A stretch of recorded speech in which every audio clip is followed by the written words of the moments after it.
people? It's XNOX, and today I thought I'd do a video on this bullshit article about Chainsaw Man again, sadly, because it's just a bull. They got the nerve to seriously put this up. This shit talking about cover Arkham Cover's growth. What growth? I'm gonna get into that in a second. And even this right here is like, I really don't know what they're talking about. If you see my previous video, you know exactly what I mean, or at least what I'm getting at, because... And the reason why I'm showing this is because if anyone, I'm going to use this as an example from Young Justice, if any of you remember Miss Martian's character, she was very insecure about her Martian side, long story short. For instance, like, because I remember watching the show, I remember throughout the show, this image right here pretty much explains it all. She was insecure about her Martian side, her green Martian side, because she's a white Martian. And she goes through a little bit of development of learning of acceptance with the help of accessory. Because if any of you watch Young Justice, remember the episode called Failsafe, which I doubt many of you do remember that, but she literally has a moment where she, especially her fighting against Simon, well, that's not the episode, but it's beside the point, where she's literally afraid everybody will just reject her Martian side, or her white Martian side, what she really looks like. So I show you what she really looks like. Like, this is what she truly looked like. This is why she was so insecure, because that's her real form. Not the other form that you see that people were more familiar with and more comfortable with.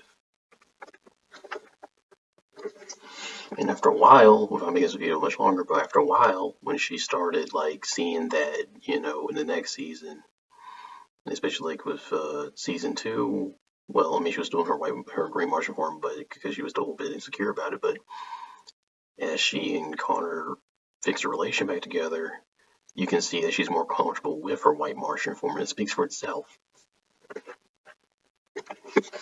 And see, in this image right here, pretty much speaks it all for itself, where you see that from her development from season 3 to season 4, you see she's perfectly fine for white Martian form. She has no, she has no regrets about it now. Now she's perfectly fine with it. Now it doesn't really bother her anymore. She's good. She's cool with it now. That's development, because you see that she just went through a journey and actually made things better. Wow, this is just nonsense. So I don't know what the fuck they're talking about. Especially what this article says is utter nonsense that separation of the heart and the brain is itself a fundamental theme of the manga, as often tortured by his desire to follow his heart while also knowing it can lead him to making the wrong decision. That's another thing I want to get on about. Denji was never following anything about his heart. He was just hedonistic and just blindly so. But I'll get to that in a second. This was an entire point of the mental breakdown in front of Katana's strip club back in Chainsaw Man chapter 166. While there's plenty that can be debated about Chainsaw Man's ending, which most final cover art at least lays over one over August for Denji definitely changed, whether it got or not in a single way. How did he change? Because my question to you guys watching this video, what did he change? What changed fundamentally about Denji to where he's not still just being transactional mind? I'll get to that in a second. Like, I hate to break it to you guys. I hate to say this, but I'm also say it. Denji's made for us to have a sociopath. I mean, and even right here in this article says flawlessly so. And I'll just read it for you guys right here as I scroll down. Lack of remorse and resonate. Okay, I moved fast, but you get the idea. There we go. Lack of remorse and rationalizing harm. The core trait of a sociopath's indifference to or rationalization of hurting, mistreating, or explaining others. Denji demonstrates this repeatedly. He sits by weeping Aki after Himio's death and feels completely hollow, completely unbothered that a teammate died. In part 2, he lets a car full of men and a bus full of elderly citizens plummet to their deaths just to save a cat because it makes him look cooler to the public. He shows zero guilt of the civilian casualties. And okay, I keep moving too fast. That's my bad. And he rationalizes bypassing Asa's sexual consent. I really don't get flagged for this video. In chapter 230, by taking Yorba's word at face value, prioritizing his own physical pleasure or basic human respect.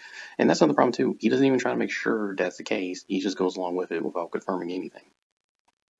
And so this manipulation for personal benefit. Right? Yeah, profit.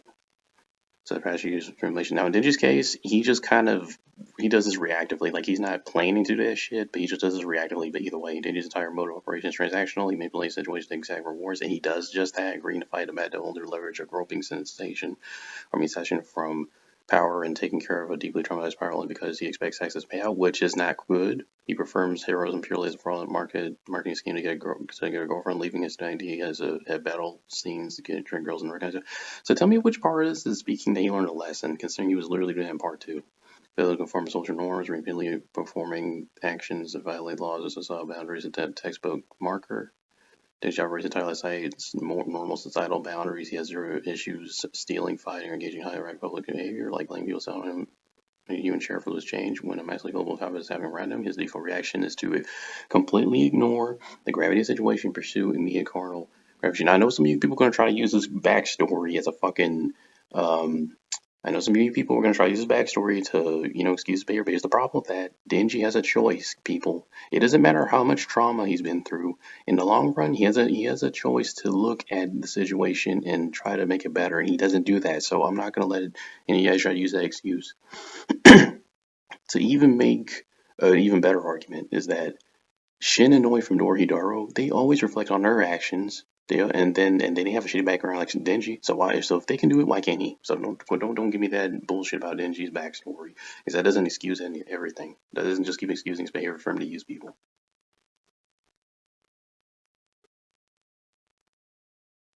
Sorry about that. The thing. Okay. Such transfer spontaneously without forethought regarding long-term consequences. Denji's character regression in part two is defined by this. And there you go. Even this is saying that he regressed. Despite being explicitly born by public safety that transformed into a chainsaw resort and to being targeted, like him as reincarnation and killed, Denji's impulsive addiction to fame and female attention overrides his brain. He transforms anyway, which directly results in his house being burned down and his life collapsing. Well, that totally doesn't sound very good, now does it? Failure to plan ahead. Oh, that's him in general. Highly interchangeable relationships. And the clearest indicator in part two is to Ryan during the aging devil arc, when faced with the loss of his family, Ninja Billy tells the narrative that if his loved ones die, he can just move on and get a new family. He views human beings as completely interchangeable house appliances. If one breaks, he just looks for replacement to secure his comfort. Well, ain't that some shit? And you guys want to defend this guy? Wow, that's fucked up. I mean, this part right here is very true. This part here is very true. Like I said, he's a naive sociopath. That's still a sociopath, and yeah, people will defend a sociopath. Wow, that doesn't make the fandom look really like great, does it? This part is true, as you guys are seeing. And his logic being generally childish, that's very much true. And here's the kicker of the outside of mind. His total failure to look for power and health fits this perfectly. He didn't actively maliciously decide to break his contract. He just got handed a new vessel of comfort or very just something that filled in the role of power. His immediate physical needs were satisfied, and his childish short sighted brain completely forgot about power. Because he never gave a fuck about power. I hate to break it to you people.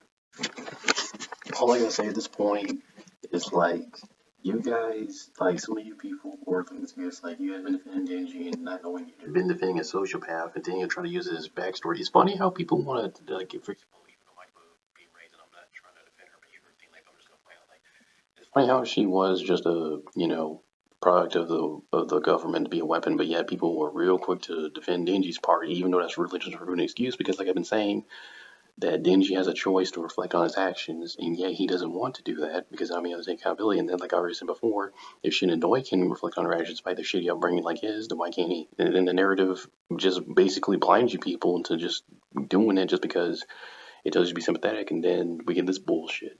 But point is, sadly, from what I've seen, it's like I just think it's really ridiculous that the shit's trying to say he changed. I'm talking about then part two, he changed. And I'm just like, what changed? He's literally the same character he was in part one. Like, what fundamentally changed? And I've seen some videos people try to say, oh, Denji didn't regress. Yes, he did regress, because my question being, name one time he actually did something where he wasn't just using somebody and actually genuinely gave a fuck about their personal life and about how they fucking felt.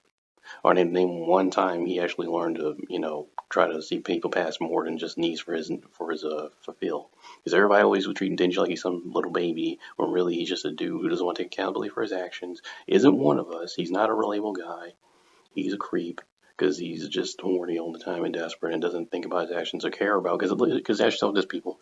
If he gave a fuck about other people and how they felt about him, then he would try to reflect on his actions and stop what he's doing. But nope, he doesn't do that because he doesn't give a fuck.